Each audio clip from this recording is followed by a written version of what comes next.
नमस्कार। स्वागत है आपका न्यूज लॉन्चर पर। मैं हूं अशोक वानखड़े। लेकर आया हूं एक खास खबर। खबर यह है कि छत्रपति संभाजी महाराज के ऊपर, जीवनी के ऊपर एक हिंदी फिल्म रिलीज हुई, छावा। उस पिक्चर में रिकॉर्ड तोड़ दिए। 500 करोड़ रुपए के ऊपर का कलेक्शन कर दिया। बॉलीवुड में खुशियों की लहर की एक पिक्चर बहुत बढ़िया है। छावा ये एक कथानक था जिसके ऊपर ये पिक्चर बनी। संभाजी महाराज के जन्म से लेके उनकी हत्या तक बहुत बाखूबी इस फिल्म ने दर्शकों को लुभाया है। लेकिन उसके बाद संभाजी के प्रति एक प्रेम उमड़ आया शब्दों, और फिर कभी मराठा वर्सेस ब्राह्मण कंट्रोवर्सी चलने लगी। फिर गद्दारी किसने की, मराठों ने की कि ब्राह्मणों ने की, उसको लेकर एक ब्राह्मण तथा कथित पत्रकार नागपुर का, उसने किसी से फोन पे धमकी देते हुए छत्रपति शिवाजी महाराज को अपशब्द कहा। महाराष्ट्र गवर्नमेंट ने उसको प्रोटेक्शन दिया। अब वो फरार बताए जाते हैं। फिर छावा को ये फिल्म ऐतिहासिक तथ्यों की तरोड़ मरोड़ करता है, ऐसा कहने पर एक संपादक प्रकाश पोहरे, एक बड़ा नाम है, किसान नेता है, उन्हें जान से मारने की धमकी दी गई। कुल मिलाकर ऐसा लगता है कि मानो छावा फिल्म आने के बाद ही मराठियों को छत्रपति संभाजी महाराज की महिमा समझ में आ गई। ये दुर्भाग्य है। संभाजी महाराज उनके शहादत के बाद से, जब वो जिंदा थे तब से पूजे जाते हैं, और शहादत के बाद तो हर मराठी उनको पूजता है। लेकिन फिर राजनीति में एक समय होता है कि चांस पे डांस। जब छावा पिक्चर ने शब्दों हंगामा मचाया, ऐसे में मुसलमानों का द्वेष करने वाले, मुसलमानों के खिलाफ आवाज उठाने वाले ये तमाम तथाकथित हार्डकोर हिंदुत्व संगठन एक नई डिमांड कर गए। क्योंकि छत्रपति संभाजी महाराज की हत्या बहुत ही क्रूर तरीके से मुगल बादशाह औरंगजेब ने की थी, और उसकी कब्र महाराष्ट्र में है। अब उसकी कब्र उखाड़ के फेंकना है, ये बदले की भावना से नई चीज। तो महाराष्ट्र की राजनीति में इस समय औरंगजेब और उसकी कब्र का मुद्दा बहुत गरमाया हुआ है। आलम ये चल रहा है कि उसके मकबरे को हटाने की मांग को लेकर कई हिंदू संगठन इस समय पर सड़क पर उतर रहे हैं, प्रदर्शन कर रहे हैं, औरंगजेब के खिलाफ आवाज बुलंद की जा रही है। ऐसा ही एक वीडियो सोशल मीडिया पर पतित पावन संगठन का वायरल हो चुका। अब इस वीडियो में क्या है? वायरल वीडियो में संगठन के कार्यकर्ताओं ने औरंगजेब के बजाय आखिरी मुगल शासक बहादुर शाह जफर का पोस्टर जला दिया। उस जलते हुए पोस्टर का वीडियो आग की तरह वायरल हो चुका, और लोग इस चूक के मजे भी ले रहे हैं। वायरल वीडियो में दिख रहा है कि पुणे की पतित पावन संगठन के कार्यकर्ता नारेबाजी तो औरंगजेब के खिलाफ कर रहे हैं, लेकिन हाथ में पोस्टर बहादुर शाह जफर का लगा हुआ है। ये वीडियो भी आप देख सकते हैं। औरंगाबादचं उदात्तीकरण करणाऱ्या बैलाला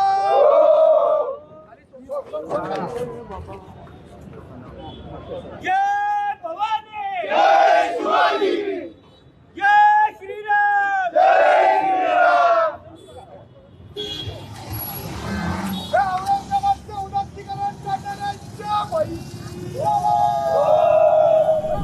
इस वीडियो के वायरल होने के बाद जितेंद्र आव्हाड, जो शरद पवार गुट के एनसीपी के बड़े नेता हैं, विधायक हैं, पूर्व मंत्री हैं, उन्होंने कहा कि अरे आप मूर्खों, जिनका पुतला, आप जिस पोस्टर जिसका आपने जलाया, वो 1857 का जो पहला आजादी का आंदोलन था उसका नेतृत्व कर रहा था। उसने अंग्रेजों के खिलाफ लड़ते हुए अपने पूरे परिवार को शहीद किया। स्कूल जाते हो कम से कम इतना तो सीखना था कि 1857 में जो पहला वो हमारा अंग्रेजों के खिलाफ का विद्रोह था,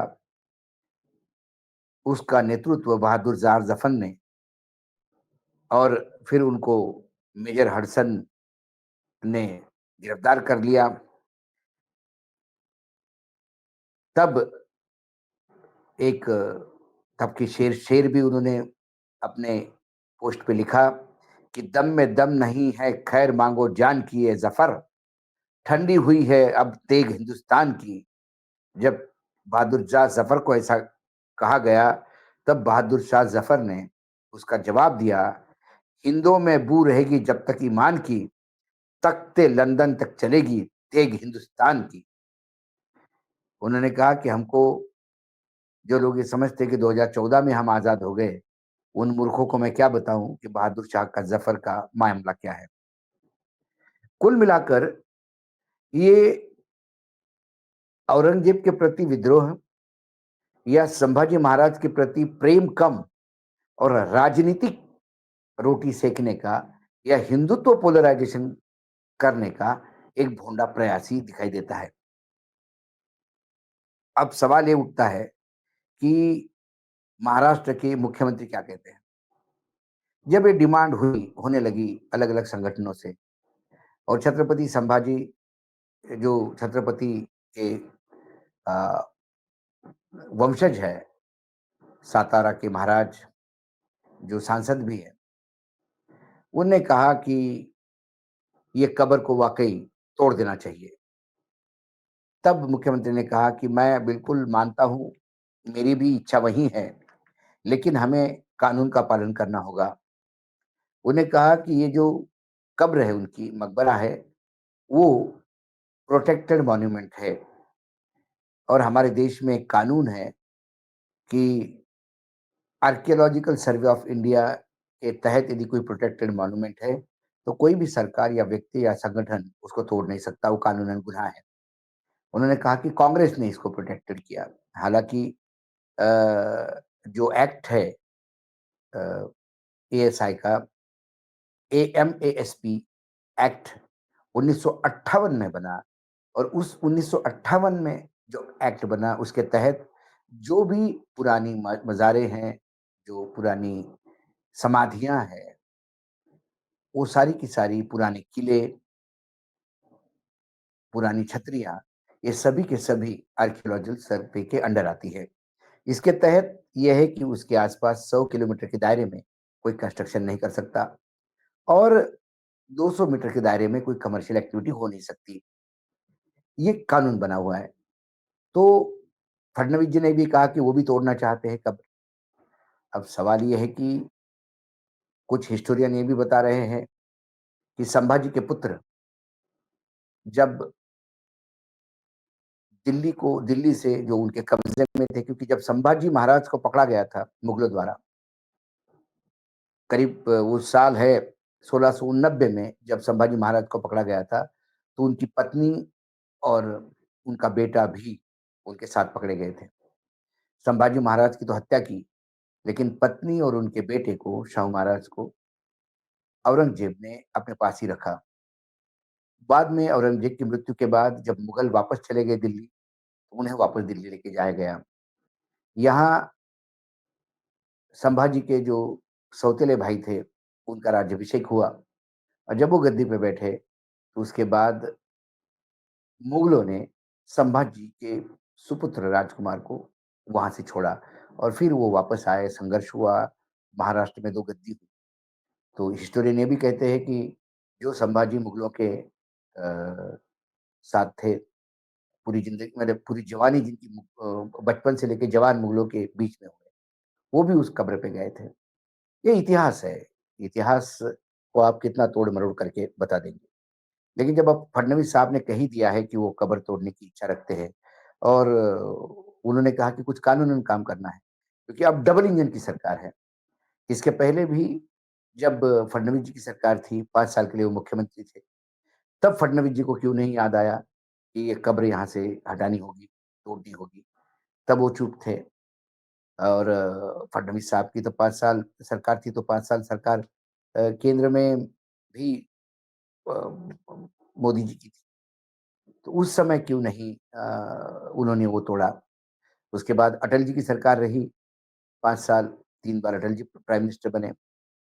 तब उन्होंने क्यों नहीं ये आर्कियोलॉजिकल सर्वे ऑफ इंडिया का एक्ट अमेंड करके औरंगज़ेब की वो तोड़ी। उसके बाद मोदी जी आए 2014 में, मोदी जी 2024 तक, अभी तीसरी टर्म में मोदी जी है प्राइम मिनिस्टर, प्रधानमंत्री। तो उन्होंने क्यों नहीं ये ऐसा का किया? ये कुल मिलाकर कोई किसी की कब्र तोड़ना नहीं चाहता। वो इतना अंतर्राष्ट्रीय इसमें रिपुटेशन आते हैं क्योंकि हिस्टोरिक जब बुद्ध के अफ़गानिस्तान में जब तालिबान के लोगों ने बुद्ध की मूर्तियाँ तोड़ी, तो पूरा विश्व जिनको बुद्धिज़्म से कोई लेना-देना नहीं था, वो भी लोग हताश हुए, वो भी लोग नाराज़ हुए कि ये क्या कर दिया आपने? ये पुरानी धरोहर होती है। मैं औरंगज़ेब की महिमा मंडन नहीं कर रहा क्योंकि औरंगज़ेब मुगल का वो बादशाह था जिसने क्रूरता की सारे हदें पार कर दी। 27 साल वो दक्खन में लगातार पूरे दक्षिण भारत को जीतने के लिए आया। तंजौर तक उसने बहुत सारी चीज़ें जीत ली, लेकिन मराठों से वो अंतिम साँस तक नहीं लड़ पाया।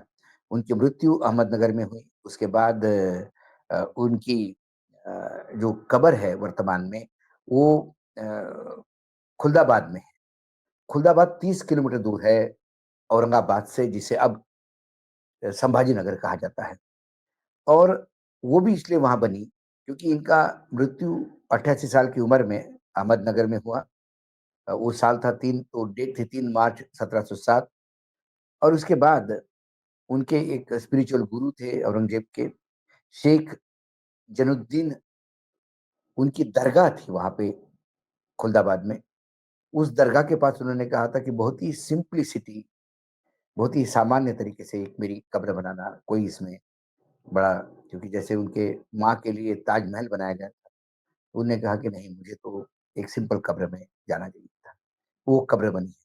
सवाल ये नहीं है कि आप औरंगज़ेब से बदला लोगे क्या, कब्र खोद के।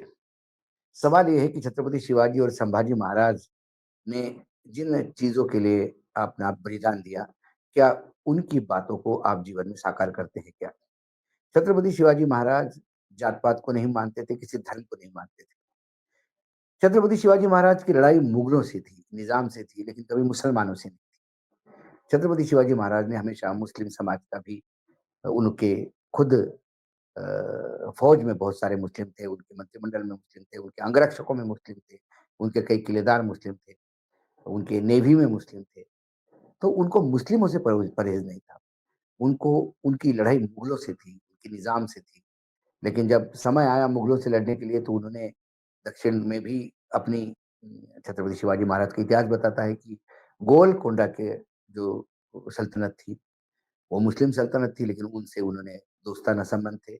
उनसे दोस्ती अपना के उन्होंने मुगलों के खिलाफ एक फ्रंट खोला था। शिवाजी महाराज के पिताजी शहाजी महाराज, उन्होंने भी औरंगज़ेब को सबसे पहले, औरंगज़ेब दक्खन में जब औरंगज़ेब की फ़ौज आई थी, तो सबसे पहले मुगलों को यदि किसी ने पानी पिलाया हो, तो वो शिवाजी महाराज के पिता थे, शाहजी महाराज। लेकिन तब भी शाहजी महाराज कभी आदिल शाही में, तो कभी बीजापुर, अहमदनगर के सल्तनत में, तो कभी बीजापुर के सल्तनत में लगातार काम करते थे। अ, क्योंकि यदि शाहजी महाराज का इतिहास पढ़े तो वो उसी समय छत्रपति शिवाजी महाराज जैसा मराठा राज्य स्थापन कर सकते थे। लेकिन उन्हें मालूम था कि सबसे ज़्यादा उसका विरोध मराठे ही करेंगे। शिवाजी महाराज को भी सबसे ज़्यादा विरोध मराठों का ही करना पड़ा। छत्रपति संभाजी भी पकड़े गए तो ये मराठों की गद्दारी से। तो ये लड़ाई मुसलमान विरुद्ध मराठा नहीं थी। ये मराठा विरुद्ध मुगल, मराठा विरुद्ध निज़ाम, मराठा विरुद्ध आदिलशाही थे। तो वर्तमान स्थिति में पुराने इतिहास को गलत बताकर ये यदि लड़ाई लगातार आप कर रहे हैं कि आपको लगता है कि आप मुसलमान हैं और उसकी कब्र हटानी है। कब्र हटाने से यदि महाराष्ट्र की अस्मिता वापस आती है तो बिल्कुल हटानी चाहिए। औरंगज़ेब वाक़ई, एक बात तो मैं देवेंद्र फडणवीस की मानता हूँ कि औरंगज़ेब ये कोई महिमा मंडन करने वाली बात नहीं। उन्होंने एक बात कही कि महिमा मंडन जो औरंगज़ेब का करेगा उसकी यहाँ महाराष्ट्र में जगह नहीं। उसको हम कानूनन कार्रवाई करेंगे। बिल्कुल होनी चाहिए। औरंगज़ेब ये महिमा मंडन करने वाली जगह है ही नहीं। लेकिन औरंगज़ेब की कब्र खोद के यदि उसको नष्ट करें, तो क्या मराठों का इतिहास वापस आ जाएगा? क्या ये समझा जाएगा कि आपने वाक़ई छत्रपति संभाजी महाराज को श्रद्धांजलि दी या आपने उसको की? सही श्रद्धांजलि छत्रपति संभाजी महाराज या छत्रपति शिवाजी महाराज को तब होगी, जब उनकी जनता के प्रति जो सोच थी, उनका जो एडमिनिस्ट्रेशन का स्टाइल था, वो अपना के एक हिंदवी स्वराज्य की स्थापना, हिंदू राष्ट्र की स्थापना उन्होंने कभी नहीं कहा था। हिंदवी स्वराज और उनके स्वराज में तो अल्पसंख्यक भी उतने ही खुश थे जितने बहुसंख्यक थे। ये सारी बातें देख ली हैं, लेकिन एक बात तो पता पड़ती है कि ये जो आंदोलन करने वाले हैं, इन्हें वाक़ई औरंगज़ेब कौन है ये भी पता नहीं होगा। इन्हें ये नहीं पता कि औरंगज़ेब कितने साल रहा, औरंगज़ेब का जन्म कब हुआ। औरंगज़ेब का जन्म मालवा में है, दाऊद में, जो अभी मध्य प्रदेश में है। वहाँ का जन्म है औरंगज़ेब का। और उसके बाद औरंगज़ेब लगातार मुगल साम्राज्य के सभी बड़े-बड़े सेक्टर के गवर्नर रहा है वो। दक्खन में तो 2 बार रहा है और इसीलिए उसको दक्खन हमेशा लगता था कि मैं दक्खन किसी भी हालत में कब्ज़ा कर लूँ। लेकिन छत्रपति संभाजी महाराज जाने के बाद भी मराठों के बाकी सरदारों ने और बाकी मराठों ने संभाजी महाराज की हत्या का सही बदला लिया कि आखिर तक, आखिरी साँस तक वो मराठों पे कब्ज़ा नहीं कर पाया। और जो आदमी 27 साल दक्खन में रहा दिल्ली छोड़ के, जिसने मुगल साम्राज्य की पूरी नींव हिला दी, जिसकी वजह से पूरा बैंकरप्ट हुआ मुगल साम्राज्य, सैनिक खत्म हो गए, पूरे उत्तर में अफ़गानिस्तान तक लोग विद्रोह पे उतर आए। राजपूत हो, सिख हो, सभी ने देखा कि यदि संभाजी महाराज की हत्या के बाद मराठे फिर इकट्ठा होके हमलावर हो सकते हैं, तो फिर हमारे गुरुओं की हत्या जिसने की उसके खिलाफ क्यों नहीं? उधर सिख हो गए, राजपूताना में नया एक अलग जगह और उसके बाद ये मराठों को देख के ही जगा। उसके बाद औरंगज़ेब की मृत्यु के बाद अ, मुगल साम्राज्य कभी पनप ही नहीं पाया। बस उसका जिसको बोलते हैं बिगिनिंग ऑफ द एंड ये औरंगज़ेब की आखिरी साँस से शुरू हुई और उसके बाद वो समाप्त हुआ करीब-करीब। लेकिन हाँ, बहादुर शाह ज़फ़र जिसका पोस्टर इन कुपड़ों ने जलाया, वो यकीनन वो बादशाह थे जिन्होंने आज़ादी की लड़ाई लड़ी, जिनके नेतृत्व में नानाभाऊ पेशवा से लेके तमाम लोग युद्ध संग्राम में जो पहला स्वातंत्र्य युद्ध था भारत का अंग्रेज़ों के खिलाफ 1857 का, उसका नेतृत्व उन्होंने किया और उसका खामियाज़ा उनको ये भुगतना पड़ा। उनके बेटे मारे गए, उनका पूरा परिवार मारा गया और उन्हें अंतिम साँसें उन्होंने अ, बर्मा जो रंगून था उस ज़माने में, वहाँ जेल में काटी। यदि वो नेतृत्व नहीं करते तो मुगल उनको बादशाह बनाए रखते। लेकिन फिर भी उस आदमी का पोस्टर आप औरंगज़ेब समझ के जला देते हो। ये वाक़ई एक अपमान है उनका भी और ये आपकी कुप्रथा दिखाई देता है। इससे पता पड़ता है कि आपको औरंगज़ेब से कोई लेना-देना नहीं, संभाजी महाराज से कोई लेना-देना नहीं। आपको सिर्फ़ हुजूम, आपको एक आंदोलन करना है, आपको हिंदू-मुसलमान करना है। आपको कहीं न कहीं वो एक सेटल करना है कि भई हिंदू एक हो जाओ। उसके लिए ही ये आप ये कर रहे हो क्या? सवाल ये है। हिंदू तब तक एक नहीं होंगे जब तक आपको गडकरी की बात माननी पड़ेगी। वो बात ये है कि जो करेगा जात की बात मैं मारूँगा उसको लात। तो जहाँ जाति में बँटा हुआ हिंदू धर्म है, पहले उसको आप समेटिए। जो जाति भेद है वो ख़त्म करिए। उसके बाद आपको औरंगज़ेब की कब्र नष्ट करने की ज़रूरत नहीं है। हिंदू वैसे ही इकट्ठा होकर बीजेपी को लगातार सत्ता में रहेगा रख पाएगा। लेकिन भाजपा बात करती है समस्त हिंदुओं की, लेकिन काम करती है सवर्णों के लिए। दुःख ये भी है। कुल मिलाकर ये पोस्टर की जब बात खुल के बाहर आई और इसका कुपड़पना जब सामने दिखाई दिया, तो समझ में आता है कि ये आंदोलन किसके लिए है। ये आंदोलन संभाजी के महाराज के प्रेम के लिए है, ये आंदोलन मराठों के लिए है, या आंदोलन औरंगजेब का बदला लेने के लिए, ये आंदोलन हिंदू मुसलमान करने के लिए। आज इतना ही, फिर आता हूँ किसी विषय के साथ, तब तक के लिए नमस्कार। देखते रहिएगा न्यूज़ लॉन्चर।